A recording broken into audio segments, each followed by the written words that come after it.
Bismillahirrahmanirrahim. Assalamualaikum warahmatullahi wabarakatuh. Bagaimana kabarnya semua? Semoga kita semua selalu berada dalam lindungan Allah Subhanahu wa taala. Baik, kembali lagi bersama saya Depon Sao dalam materi fikih kelas 11, dan pada materi kali ini kita akan membahas materi bab 4 dengan judul Peradilan Islam dan Hikmahnya. Namun sebelum kita mulai materi kali ini, jangan lupa diklik tombol subscribe dan nyalakan lonceng notifikasinya, like serta share ke teman-teman, sanak saudara, keluarga dan sebagainya, agar semua kita dapat mengetahui atau mendapatkan pengetahuan tentang materi kali ini. Terima kasih. Baik, sebelum kita melanjutkan materi kita, adalah kita mulai dengan bersama melafazkan al-basmalah. Bismillahirrahmanirrahim. Berbicara masalah peradilan tidak akan lepas dari nilai-nilai keadilan yang merupakan salah satu karakteristik istimewa dalam hukum Islam. Peradilan adalah salah satu lembaga yang diharapkan dapat memutuskan suatu perkara di dunia bagi mereka yang mencari keadilan.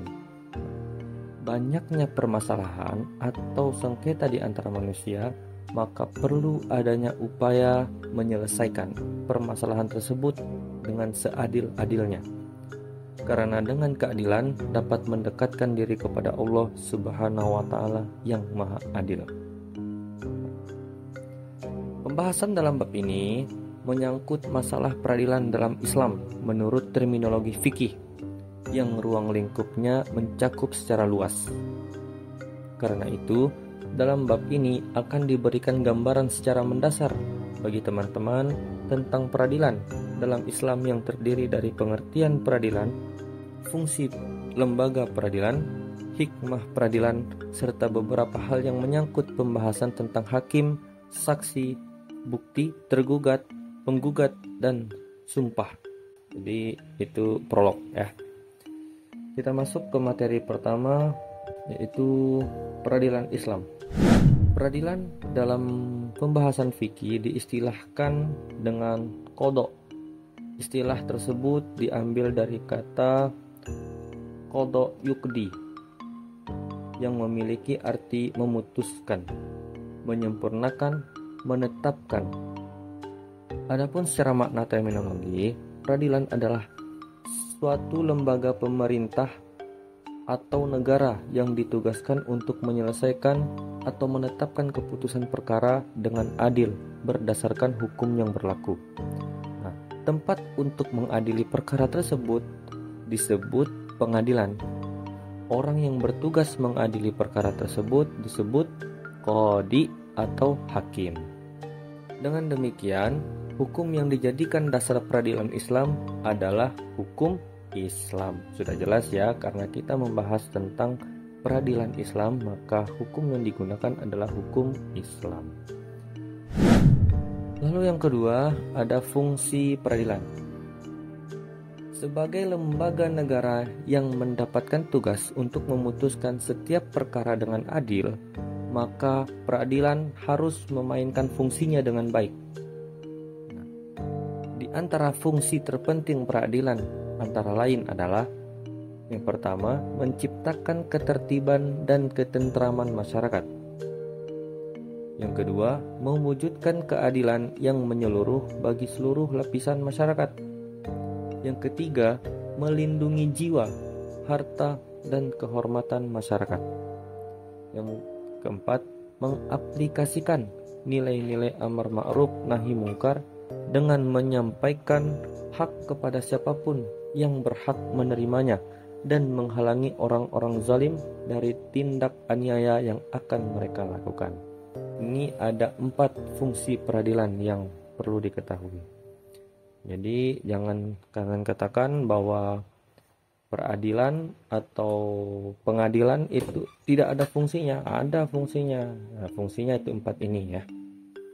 Yang pertama apa? Menciptakan ketertiban, mewujudkan keadilan, melindungi jiwa, harta, dan kehormatan. Lalu yang keempat adalah mengaplikasikan nilai-nilai amar ma'ruf nahi mungkar. Gitu. Lalu yang ketiga ada hikmah peradilan. Sesuai dengan fungsi dan tujuan peradilan sebagaimana dijelaskan sebelumnya, maka dengan adanya lembaga peradilan akan diperoleh hikmah yang sangat besar bagi kehidupan umat. Antara lain yaitu yang pertama, terwujudnya masyarakat yang aman, tertib, dan bersih. Karena setiap orang terlindungi haknya dengan peraturan perundang-undangan yang berlaku. Hal ini sejalan dengan sabda Rasulullah yang diriwayatkan oleh sahabat Jabir bin Abdullah, di mana beliau sallallahu alaihi wasallam menjelaskan bahwa satu masyarakat tidak dinilai bersih jika hak orang-orang yang lemah diambil orang-orang yang kuat. Yang kedua, terciptanya aparatur pemerintahan yang bersih dan berwibawa, karena masyarakat telah menjelma menjadi masyarakat bersih dan tertib. Yang ketiga, terwujudnya keadilan bagi seluruh rakyat. Artinya setiap hak orang dihargai dan dilindungi.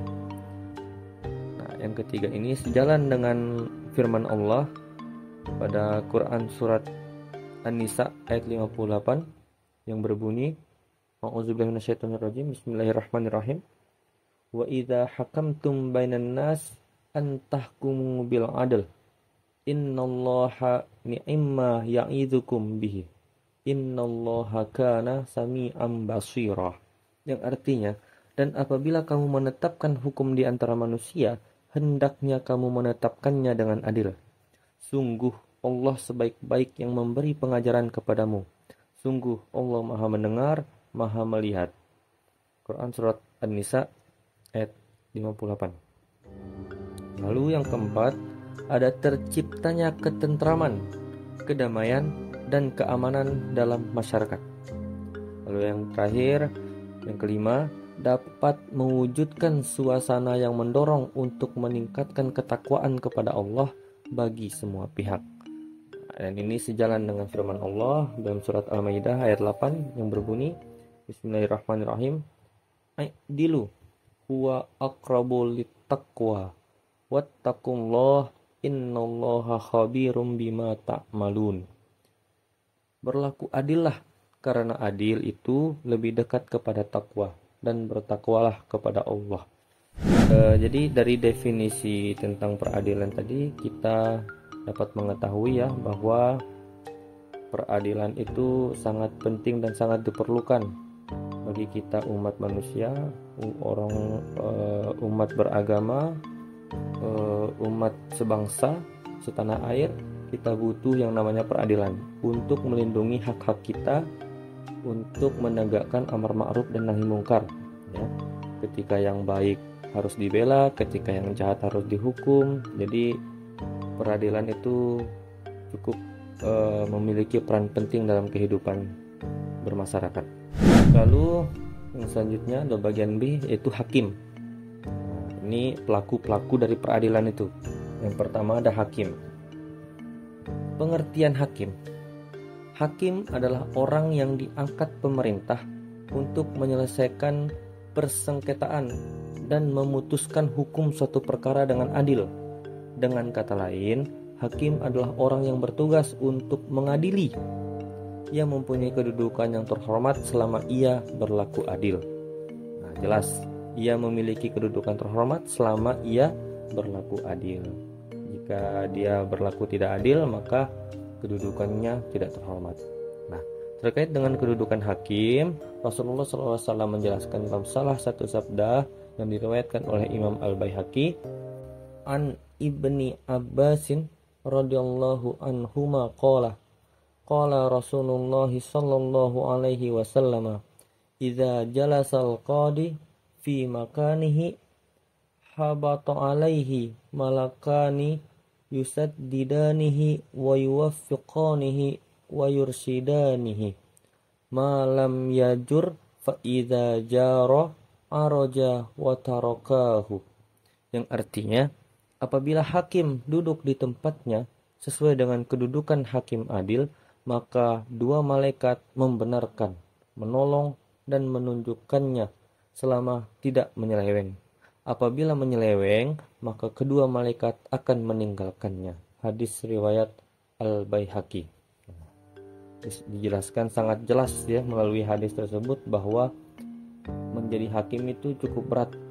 Ketika ia berlaku adil, maka dia dilindungi oleh dua malaikat. Ketika dia menyeleweng atau tidak adil, maka malaikat pun akan meninggalkannya. Lalu yang kedua, ada syarat-syarat hakim. Karena mulianya tugas seorang hakim dan beratnya tanggung jawab yang dipikulkan di atas pundaknya demi terwujudnya keadilan, maka seorang hakim harus memenuhi beberapa kriteria berikut. Yang pertama, harus beragama Islam. Karena permasalahan yang terkait dengan hukum Islam tidak bisa dipasrahkan kepada hakim non-muslim. Yang kedua, hakim harus akil balik, sehingga bisa membedakan antara yang hak dan yang batil. Yang ketiga, sehat jasmani dan rohani. Nggak mungkin dong hakim sakit-sakit gitu. Jadi hakim pun harus sehat jasmani dan rohaninya. Yang keempat, merdeka, bukan hamba sahaya, bukan budak gitu. Jadi dia orang yang merdeka. Karena hamba sahaya tidak mempunyai kekuasaan pada dirinya sendiri, apalagi terhadap orang lain. Dan selanjutnya, berlaku adil sesuai dengan prinsip-prinsip keadilan dan kebenaran. Yang keenam, harus laki-laki. Yang ketujuh, memahami hukum dalam Al-Quran dan hadis. Selanjutnya, memahami ijma ulama serta perbedaan-perbedaan tradisi umat. Selanjutnya, memahami bahasa Arab dengan baik, karena berbagai perangkat yang dibutuhkan untuk memutuskan hukum mayoritas berbahasa Arab, karena ini peradilan Islam. Jelas? Selanjutnya, mampu berijtihad dan menguasai metode ijtihad, karena tak diperbolehkan baginya taklid. Seorang hakim harus dapat mendengarkan dengan baik, karena orang yang tuli tidak bisa mendengarkan perkataan atau pengaduan dua belah pihak yang bersengketa. Selanjutnya, seorang hakim harus dapat melihat, karena orang yang buta tidak bisa mendeteksi siapa yang mendakwa dan siapa yang terdakwa. Selanjutnya, seorang hakim harus mengenal baca tulis. Artinya dia harus berpendidikan, minimal bisa baca dan tulis. Yang terakhir, seorang hakim harus memiliki ingatan yang kuat dan dapat berbicara dengan jelas, karena orang yang bisu tidak mungkin menerangkan keputusan, dan seandainya pun ia menggunakan isyarat, tidak semua orang bisa memahami isyaratnya. Jadi itu macam-macam syarat menjadi hakim ya. Adapun nanti hal-hal yang tidak dimengerti atau bahasa-bahasa yang tidak dipahami bisa di-searching sendiri di Google ataupun ditanyakan di kolom komentar. Lalu nomor 3 itu ada macam-macam hakim dan konsekuensinya. Proses hakim merupakan proses profesi yang sangat mulia. Kemuliaannya karena tanggung jawabnya yang begitu berat untuk senantiasa berlaku adil dalam memutuskan segala macam permasalahan. Ia tidak boleh memiliki tendensi apapun kepada salah satu pendakwah atau terdakwa. Jika ia melakukan tindak kezaliman ketika menetapkan perkara, maka ancaman hukuman neraka telah menantinya. Namun, sebagai seorang hakim juga ia berusaha dengan sebaik-baiknya dan seadil-adilnya. Jikapun ia salah, ia tetap mendapatkan satu pahala, dan jika benar tentu mendapatkan 2 pahala. Jadi kesimpulannya, kompensasi yang akan didapatkan oleh seorang hakim yang adil adalah surganya Allah dan martabat yang mulia. Sebaliknya, jika hakim yang zalim akan mendapatkan balasan yang buruk, di mana ia akan distatuskan sebagai penghuni neraka. Nah, hal ini ditegaskan oleh Rasulullah dalam sabdanya yang berbunyi, An Rasulillahi sallallahu alaihi wasallam qala al-qudatu salasatun isnani finnar wa wahidun fil jannah rajulun alimal haqqa faqada bihi fahuwa fil jannah wa rajulun qadal linnasi ala jahlin fahuwa finnar. Yang artinya hakim ada 3 macam. 1 di surga dan 2 di neraka. Hakim yang mengetahui kebenaran dan menetapkan hukum berdasarkan kebenaran itu, maka ia masuk surga. Hakim yang mengetahui kebenaran dan menetapkan hukum bertentangan dengan kebenaran, ia masuk neraka. Dan hakim yang menetapkan hukum dengan kebodohannya, maka ia masuk neraka. Hadis riwayat Ibnu Majah. Nah, jadi jelas ya. Jadi tugas hakim itu sangat berat. Tapi ketika kita mampu menjalaninya dengan bijaksana, dengan seadil-adilnya, dengan baik dan benar, maka insya Allah surga jaminannya buat seorang hakim. Oke, lalu materi selanjutnya adalah tata cara menentukan hukuman. Nah, ini tutorial bagaimana cara menentukan hukuman seorang hakim. Orang yang mendakwah diberikan kesempatan secukupnya untuk menyampaikan tuduhannya sampai selesai. Sementara itu terdakwa atau yang tertuduh diminta untuk mendengarkan dan memperhatikan tuduhannya dengan sebaik-baiknya, sehingga apabila tuduhan sudah selesai, terdakwa bisa menilai benar atau tidaknya tuduhan tersebut. Sebelum dakwaan atau tuduhan selesai disampaikan, hakim tidak boleh bertanya kepada pendakwa, sebab dikhawatirkan akan memberikan pengaruh positif atau negatif kepada terdakwa. Setelah pendakwa selesai menyampaikan tuduhannya, hakim harus mengecek kembali tuduhan-tuduhan tersebut dengan beberapa pertanyaan yang dianggap penting. Selanjutnya, tuduhan tersebut harus dilengkapi dengan bukti-bukti yang benar. Jika terdakwa menolak dakwaan yang ditunjukkan kepadanya, maka ia harus bersumpah bahwa dakwaan tersebut salah. Dalam hal ini, Rasulullah sampaikan dalam salah satu sabdanya yang berbunyi, qala Rasulullah sallallahu alaihi wasallam, al-bayyinatu 'alal mudda'i wal yaminu 'alal mudda'a alaih. Yang artinya Rasulullah bersabda, pendakwa